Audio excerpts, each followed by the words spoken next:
이번에는 한산이시 6세로 호장공 이윤경 선조님의 오대손인 한산군 문효공 가정 이곡 선조에 대해서 알아보도록 하겠습니다. 이번 편에서도 듣는 분들의 편의를 고려하여 존칭 휘를 생략함을 양해하여 주시기 바랍니다. 직계표상 한산이시 호장공제 6세 선조이신 가정 이곡 어른의 위치를 살펴보겠습니다. 이곡 선조는 찬성공 이자성 선조의 3남 1녀 중 3남으로 한산이시 권지호장 공계 6세로 호장공 이윤경 시제의 5대손입니다. 보시다시피 1세 이윤경 시조부터 5세 이자성 선조까지는 호장을 세습받아 오셨습니다. 5세 이사정 선조가 과거에 급제하여 전라북도 정읍 간무를 지내셨던 걸로 보아 이곡 선조 때에는 호족에서 지방관을 임하던 체계에서 중앙관리가 파견되는 체제로 변하고 지방 인재들이 중앙에 진출하여 과거에 급제하고 중앙관리가 되어 지방에 파견되는 관료체제가 자리를 잡은 것으로 보입니다. 이곡 선조와 그 아드님 이색 선조도 고려의 과거와 원나라 과거에 응시하여 고려와 원나라의 관리가 되어 국제적인 인재로 거듭나셨습니다. 가정 이곡 선조님의 연보를 살펴보겠습니다. 가정 이곡 선조님은 무술년인 1298년 고려에서는 충렬왕 24년이고 원나라에서는 대덕 2년 음력 7월 18일 이민일에 전라북도 정읍 간무인 한산사람 이자성과 지금의 울산 이시인 흥례시 사이에서 3남 1녀 중 3남으로 출생했습니다. 가정 이곡 선조의 어릴 적 이름인 초명은 윤백이고 자는 중보며 후는 가정이고 시호는 무녀입니다. 가정 이곡 선생의 큰형님은 이배이고 고려의 과거에 급제하여 사복시에서 정오품인 관직인 사복시승을 지내셨습니다. 가정 선생님의 작은 형님은 이축은 일찍 작고하셨습니다. 1310년 고려 충성한 보기 2년 원나라 지대 3년 가정 이곡 선생이 13세 되던 해에 전라북도 정읍 간무를 지내던 가정 이곡 선생의 부친 이자성 어른이 43세의 젊은 나이로 작고하셨습니다. 부친 이자성 어른은 고려 제수록 국자감시 진사과에 합격하여 전라북도 정읍에서 정사품 문관에 해당하는 정읍 간무를 지내며 정읍 백성에게 선정을 베풀고 어려움을 자신의 일처럼 돌보았습니다. 그러한 덕성과 명성이 원나라에까지 알려지게 되었습니다. 이에 원나라 조정에서는 이자성 선조의 덕성을 기려 봉훈대부 비서감승으로 사후에 증직되셨습니다. 이후 남편을 여인 부인 흥례이 씨는 수절하며 정성을 다하여 아드님들과 손주들의 교육과 뒷바라지에 남은 인생을 바치셨습니다.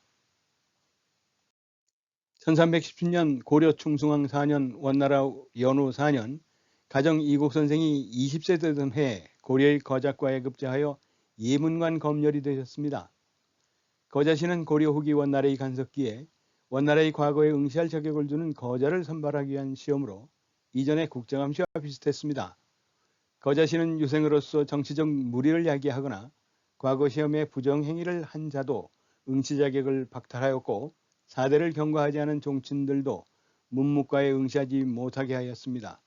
거자들은 응시에 앞서 지금의 호적 등본과 같은 준호구를 제출하여야 했는데 이때 사조, 그러니까 아버지, 할아버지, 정조부, 외할아버지 내에서 상당한 벼슬이 없었던 사람은 따로 보단자라고 과거 응시자의 신분을 보증하기 위하여 과거 응시자들의 신분 보증인인 보고주가 써주는 보증서와 현직 관원 3인 이상의 추천서를 함께 제출하여야 농명이라고 과거 응시자의 자격을 심사해 응시원서를 접수해 주었습니다. 예문관 검열은 고려시대에 사초를 기록하는 일을 맡아보던 정구품의 말단벼슬로 1308년 충렬왕 34년에 예문춘추관인에 두었다가 1362년 공민왕 11년에는 예문관에 소속시켰습니다. 1329년 고려 충숭왕 7년 원나라 천력 2년 가정 이곡 선생이 23살 되던 해에 익제 이재현이 주관한 수제과에 응시하여 차석으로 급제하여 복주사록 참군사에 조용되셨습니다. 수제과는 재능을 중시하여 시무책을 다루는 시험으로 이를 관장한 사람을 지공고 또는 동지공고라 하였습니다. 이때 익제 이재현 선생이 지공고였고 박 교수가 동지공고였습니다. 복주사록 참군사는 정칠품의 벼슬로 지금의 원주인 복주, 목에서 사록은 지방수령을 보좌하는 자리이고 참군사는 소급의 순찰과 감독을 맡아 하던 벼슬입니다. 가정이공 선생은 원주목에서 수령을 보좌하고 각 고을을 순찰하고 감독을 하셨습니다. 가정이곡 선생은 노력하여 거작가와 수제과에 급제하여도 백제 유민에 대한 견제로 당상관의 반열에 오르지 못함을 극복하여 보고자 원나라 과거에 도전해 보기로 마음을 먹습니다. 1329년 고려 충숭왕 13년 원나라 태정 3년 가정 이곡 선생이 29살 되던 해 가을에 원나라의 정동 성 향시에 응시하여 3등으로 합격하였습니다. 원나라 과거는 향시와 회시를 거쳐 전시에 응시하는 세 단계로 되어 있습니다. 가장 먼저 고려에서 정동성 향시를 치러야 했는데 이 시험에서 3명을 뽑아 이들에게 원나라 회시에 응시하는 자격을 주었습니다. 향시에서의 합격자 정원은 원이 지배하는 전 지역에서 300명이었고 그 중에 고려에 배당된 인원이 3명이었습니다. 정동성 향시의 합격은 큰 영예이기도 했습니다. 1427년 고려 충숭왕 14년 원나라 태정 4년 가정 이곡 선생은 30세 되던 해 원나라의 수도 경사에 가서 회시에 응시했지만 애석하게도 급제하지 못하였습니다. 가정 이곡 선생은 고려에 돌아와 정칠품 복주사록 참군사로 근무하며 원나라 과거의 제도전에 더욱 박차를 가했습니다. 고려에서는 3명의 향시 합격자를 원나라에 보내면 그 중에 겨우 1명이 합격할 정도였습니다. 그 합격자는 원나라의 관직을 받게 되어 고려의 관직보다 몇 단계 높은 지위가 되었습니다. 또한 학자로서 유학의 종주국에 유학할 기회이니 최고의 영광이었습니다. 더구나 고려의 신흥 4대부로 진출할 유일한 기회이기도 했습니다. 1332년 고려 충숭왕 보기 1년 원나라 지순 3년 가정 이곡 선생은 5년간 절치부심 실력을 연마하여 35세 되던 해 가을에 원나라의 정동성 향시에 응시하셔서 수석으로 합격하셨습니다. 당화관이 된 지 15년 정칠품 복주사록 참군사로 10년을 근무한 후 당상관으로 향하는 발판을 마련하신 겁니다.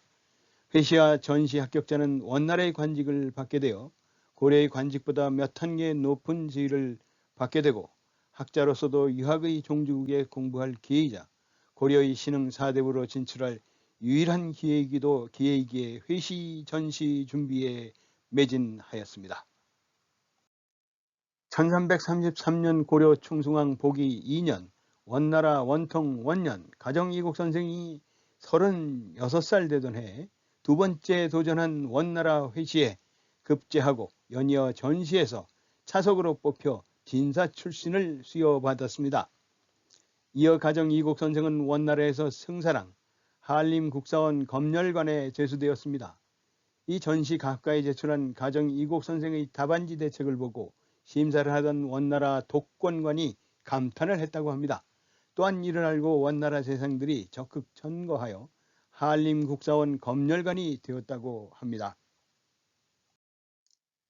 1334년 고려 충수강 보기 2년 원나라 원통 2년 가정 이곡 선생이 37세 되던 해 고려 충숭왕으로부터 고려의 학교를 진흥시키라는 면녀 학교 조서를 받고 고려로 귀국하였습니다.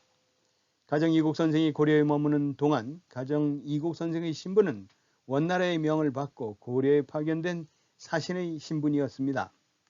가정 이곡 선생은 충숭왕의 바람대로 고려의 교육 체계를 세우고 정비하며 학교 진흥을 하는데 매진하였습니다. 1335년 고려 충숭왕 보기 4년 원나라 지원 원년 가정 이곡 선생이 38살 되던 해 봄에 원나라 수도 경사로 돌아갔습니다. 원나라로 복귀한 후 가정 이곡 선생은 봉선대부 시전이부령 직보 문각에 임명되었습니다. 시전이부령 직보 문각은 제례를 주관하고 왕의 묘호와 시호의 재정을 맡아보는 시전의부의 부령과 학자들이 궁에서 머물며 경언을 베푸는 곳인 보문각을 맡아 관리하는 직보문각을 겸직하는 자리로 이때부터 본격적으로 가정 이곡 선생은 원나라의 쟁쟁한 문사들과 교류를 맺기 시작했습니다. 1336년 고려 충숭왕 보기 5년 원나라 지원 2년 가정 이곡 선생이 39살 되던 해 원나라 유림랑 경정원관구 겸 승발가각고에 3가지 관직을 동시에 제수되었습니다. 유림랑은 경전을 익혀 황제의 질문에 답하는 일을 담당하는 정원 10명의 학자군으로 황제의 자문 역할을 했습니다. 경정원 관구는 황제의 업무를 보좌하는 관직이었습니다. 승발가각고는 황제의 문서를 수발하고 관리하는 관직이었습니다. 가정 이곡 선생은 3가지 직책을 겸임하였습니다. 인종 황제에게 고려의 공료를 공출해가는 동료 구색을 중지하도록 상소문도 이때 올렸습니다. 이듬해 1337년 공료 제도는 폐지됩니다. 동료 구색을 중지해달라는 가정 이곡 선생이 인종 황제에게 올린 상소문은 원나라 문인들이 서로 구해서 읽는 베스트셀러가 되었습니다. 그 내용 중에 다음과 같은 내용이 있습니다. 고려의 풍속을 보면 차라리 아들을 별거하게 할지언정 딸은 보내지 않으니 이는 옛날 진나라의 대릴사유와 비슷한 점이 있다고 할 것입니다. 그래서 부모를 공양하는 일은 전적으로 딸이 주관하고 있기 때문에 딸을 낳으면 애정을 쏟아 돌보면서 얼른 자라나 자기들을 봉양해 주기를 밤낮으로 바라고 있습니다. 그런데 하루아침에 그 딸을 품 안에서 빼앗겨 사천리 밖으로 내보내고는 그 발이 한 번 문 밖으로 나간 뒤에는 종신토록 돌아오지 못하고 있으니 그 심정이 과연 어떠하겠습니까?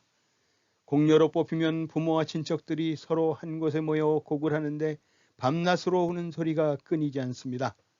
공료로 나라 밖으로 떠나보낼 날이 되면 부모와 친척들이 옷자락을 부여잡고 끌어당기다가 난간이나 길바닥에 엎어져 버립니다. 비통하고 원통하여 울부짖다가 우물에 몸을 던져 죽는 사람도 있고 스스로 목을 메어 죽는 사람도 있습니다. 근심 걱정으로 기절하는 사람도 있고 피눈물을 흘려 실명하는 사람도 있습니다. 아, 우리 고려 사람 무슨 죄가 있어 이 괴로움을 언제까지 당해야 한다는 말입니까? 이 애절한 상소를 접한 원나라 인종 황제는 감동하여 앞으로 고려의 공료 제도를 없애겠다는 화답을 했습니다. 가정 이곡 선생의 상소문의 힘으로 공료 제도는 1337년 폐지가 됩니다. 이후 고려와 조선에서는 혼례를 치르는 혼례청에는 곡자상을 마련하여 가정 이곡 선생에게 고마움을 표하는 전통이 생겼습니다. 혼례청에 차려진 곡자상의 유래를 살펴보겠습니다. 1336년 가정 이곡 상소문에 감복한 원나라 인종 황제는 1337년 공료 제도를 폐지시킵니다. 이후 고려와 조선에서 혼례를 치르는 혼례청에는 곡자상을 마련하여 가정 이곡 선생에게 고마움을 표하는 전통이 생겼습니다. 곡자상이란 가정 이곡 선생의 곡자를 따고 상은 보은에 감사하며 올리는 제상이라는 의미로 곡자대라고도 합니다. 1337년 고려 충숭왕 보기 6년 원나라 지원 3년 가정 이곡 선생이 40대 되던 해 유린남 정동 행중 서성 좌우 사원 외랑에 제수되었습니다. 정동 행중 서성은 원나라 고려가 복속한 후에 일본 원정을 준비하겠다고 설치한 출선기관으로 정동행성이라고 줄여서 부르며 일본 행성이나 정동성으로도 불렸습니다. 좌우 사원 외랑은 정동행성의 중간 정도의 관리의 직책입니다.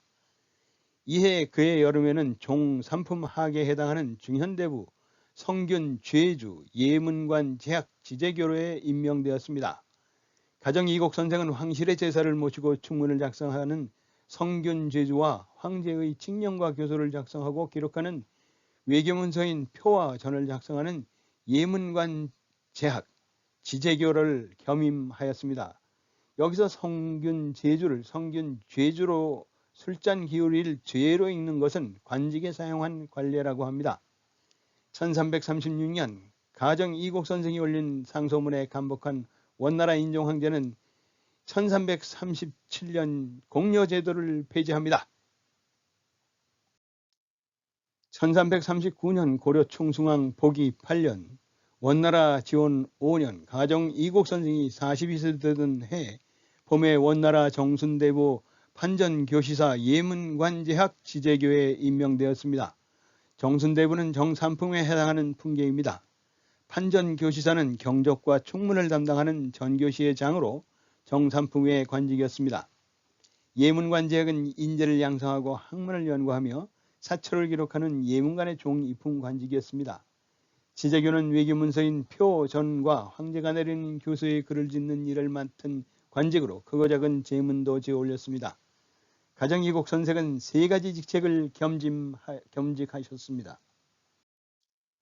1341년 고려 충해왕 보기 2년 원나라 지정 원년 가정 이곡 선생이 44세 되던 해 중국 원나라의 마지막 황제인 해종의 집권을 맞아 원나라를 새롭게 연다는 개원을 축하하는 정동성의 표문을 만들어 수도 경사에 가지고 와서 그 이후에는 경사에 계속 머물게 되었습니다.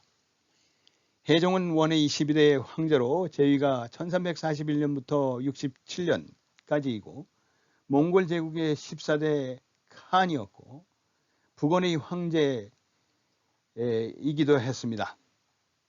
순제는 명나라가 사용한 시호입니다. 정식묘 묘호는 해종이고 시호는 선인 보호 황제입니다. 간호는 우카카두 카투 카안으로 본명은 토콘 테무르입니다. 한국에서는 명나라를 받들어 모시는 그 풍습 때문에 순제로 표시하다가 2000년대에 들어서야 정식 묘호인 해종으로 표기하기 시작했습니다. 1343년 고려 충해왕 보기 4년 원나라 지정 3년 가정 이곡 선생이 46세 되던 해 원나라 봉훈대부 중서사 전부에 제수되었습니다. 봉훈대부는 정삼품에 해당하는 원나라 품계입니다. 중서사 전부는 황실 종친의 업무를 관장하는 중서사의 업무를 보는 정삼품의 관직이었습니다. 이때 가정 이곡의 외아들 목은 이색 선생은 1342년에 14세에 고려의 성균시에 합격하고 부친과 함께 경사에 가서 원나라 조정관리 자제의 자격으로 1343년 국자감에 생원으로 입학하여 본격적으로 새로운 유학인 성리학을 배울 수 있었습니다. 1345년 고려 충무왕 1년 원나라 지정 5년 가정 이곡 선생이 48세 되던 해 원나라 여름철 수도요 몽골 제국의 수도인 계획도시인 상도를 해종 황제가 방문할 때 황제의 가마인 대가를 호정하였습니다.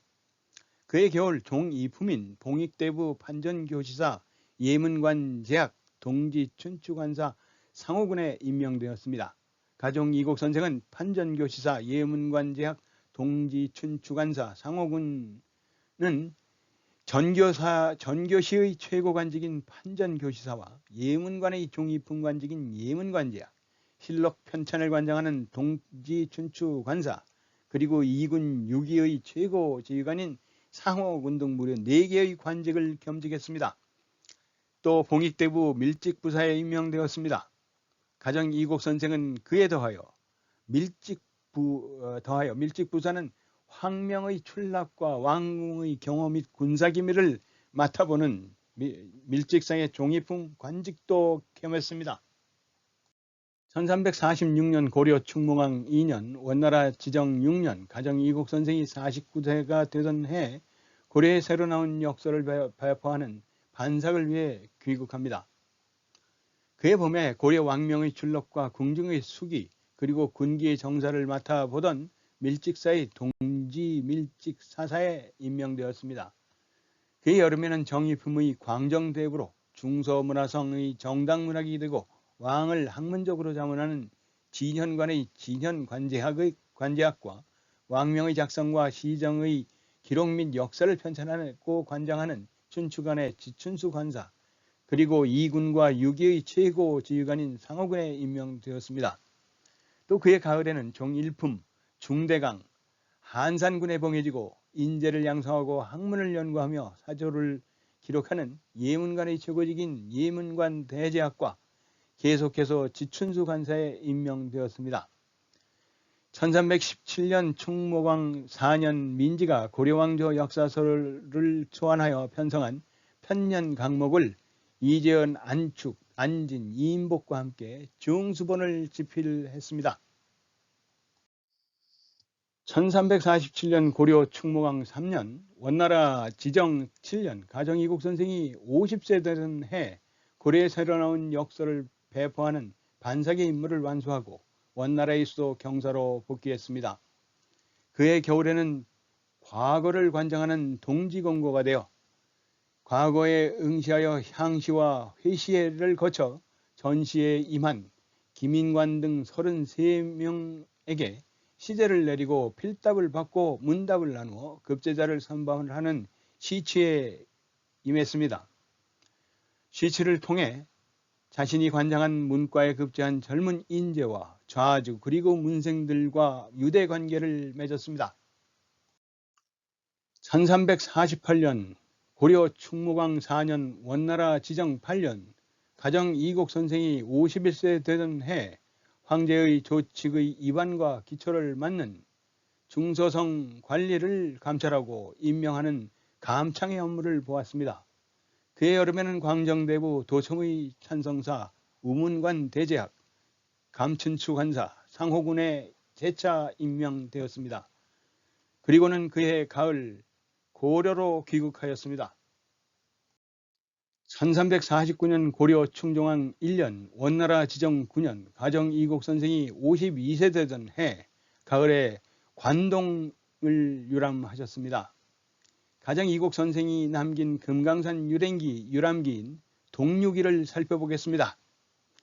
나는 고려 충종왕 1년인 1349년 8월 14일 개경인 송도를 출발하여 8월 22일 금강산을 돌아보는 것을 시작으로 하여 동해안을 내려오면서 절경들을 감상하고 시를 남겼다. 성류굴에는 9월 14일에 찾아왔는데 울진현 남쪽 시보리에 성류사가 있고 절이 바위 절벽 아래 긴 시내 위에 걸쳐 있는데 절벽은 천길랑 떨어지며 그 벽에 작은 구멍이 있어 이것을 성류굴이라 부른다. 이 동류기는 금강산 유람기로서 국내 최초의 작품이며 후대 산수유기의 창작에 많은 영향을 주었다고 합니다. 1350년 고려 충종왕 2년 원나라 지정 10년 가정 이곡 선생이 53세 되던 해 봉의대부 정동행중서성 좌우 산항중에 제수되셨습니다. 정동행중서성은 원나라가 고려를 복속한 후 일본 원정을 준비하겠다고 설치한 출산기관으로 정동행성이라고 줄여서 부르며 일본 행성이나 정동성으로도 불렸습니다. 1351년 고려 충종왕 3년 원나라 지정 11년 가정 이곡 선생이 54세 되던 해 정월 1일 작고하셨습니다. 그때 아드님 목은 2세기의 나이는 23세 되던 해였습니다. 나라에서는 문효공이라는 시호를 내렸습니다. 저서로는 가정집 사책 20권을 남기셨습니다. 대표적 작품으로는 가전체 문학으로 대나무를 의인화한 죽부이전이 있습니다. 대표적 그 다음에 동문선에는 100여 편에 이르는 가까운 이곡 선생의 작품들이 수록되어 있습니다. 묘서는 충청남도 서천군 기산면 광암리 산 10-1번지에 있습니다. 이 사진은 충청남도 서천군 기산면 광암리 산 10-1번지에 있는 묘소의 사진입니다. 이곡 선생에 관한 도난 문화재도 있습니다. 바로 서천 문헌소원 목판 가정 목은 선생 문지판입니다. 이 목판은 충청남도 유형문화재 제77호입니다. 도난 일자는 1991년 5월 14일에서 15일경입니다. 도난 수량은 975판 중에 139판을 도난당했습니다. 원래 총 180판을 도난당했는데 그 중에 41점을 2007년 8월 9일에 회수했습니다. 도난 장소는 충남 서천군 기산면 영몰이 312번지 문헌소원입니다. 이 작품의 시대는 1298년에 태어나 1351년에 졸하신 고려 후기의 대학자인 가정 이곡 선생과 1328년에 태어나 1396년에 졸하신 그의 아들 목은 이색 선생의 문집을 간행하기 위해 만든 것입니다. 규격은 가로 76cm이고 세로 22cm입니다. 현존하는 목판은 975판이 있으며 문헌소원 장판각에 보존되어 있습니다. 이 목판은 한국 문화사뿐만 아니라 한국의 국문학사의 귀중한 자료로 평가되고 있습니다. 여기까지 가정 이곡 선생에 대해서 주마간산식으로 돌아보았습니다. 다음 편에서는 9편 한산리씨 7세 중시조 목은 이색 선저편에서 뵙도록 하겠습니다. 감사합니다.